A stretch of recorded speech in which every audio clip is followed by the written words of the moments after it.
But there's a monster out there. There's a huge monster, and it's among us, and some of you might be looking at it right now.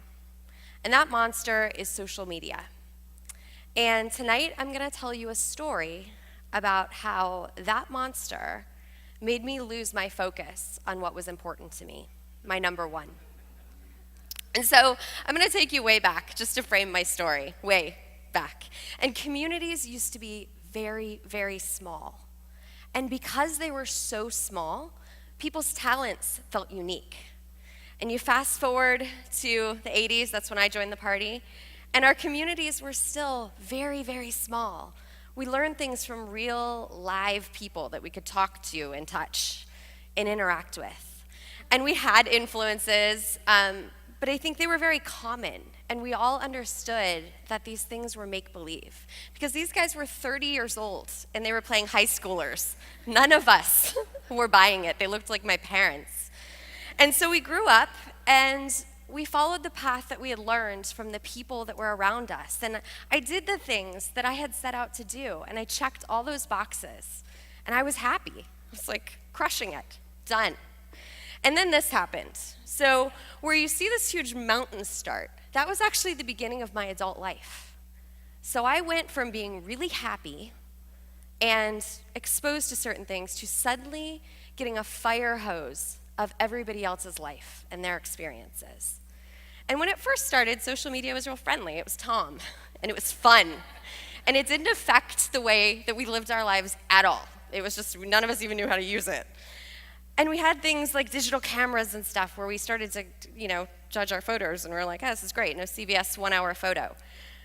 And then when it really took off, making connections, it was exciting. Facebook was fun. I moved a lot, so I got to see friends that I hadn't seen in years, and I was pumped. And then I started seeing all of their friends and their friends' friends and complete strangers, and all these people that were doing all these really cool things. I mean, look at the abs. And I was like, oh my God, what am I gonna do? I gotta start doing all this stuff. And so I started chasing it. I started chasing this perfection and losing sight of what I was really trying to do. And my brain did this thing where it took everybody's individual talents and it put it into this super person. And then it told me that everybody is really good at all of this stuff, and you're not. And you need to figure out how to make it happen. And I felt like a failure, and I kept chasing it. And suddenly my husband and I were just both incredibly overwhelmed. We were not really getting along as well as we had been. I was exhausted. I was trying to make homemade everything. I was waking up at 4:30 to do CrossFit. I sucked at CrossFit. It was horrible. We were trying to make our kids look perfect, and they don't want to look like anything I tell them to do. And we just were unhappy. And we said, we're playing a game that we aren't going to win, that we don't want to win, and we need to do something about it. So it didn't happen overnight, but we came up with a plan. And we said, okay, we're going to put all the stuff out on the table that we care about, and we need to pick a very, very small list of things we want to do, like maybe 3 things. And so I laid it all out. I was like, okay, here's all my stuff. And I took all the cool stuff, and I pushed it all the way over here, and then I had my little list of things. And it was my health. I was like, yeah, I gotta live. My family, I'm a mom, I kind of signed up for that. And then my career, because we've got to pay for all the things that I need to do. And so I had my 3 goals, and I said, okay, these are simple, and I'm not doing anything cool anymore. And so I'm gonna be the best. I'm gonna be an awesome parent. I'm gonna be a fantastic marketer, and I'm gonna be super healthy. And I felt like a failure again. And then we said, okay, we need to work really hard at one thing.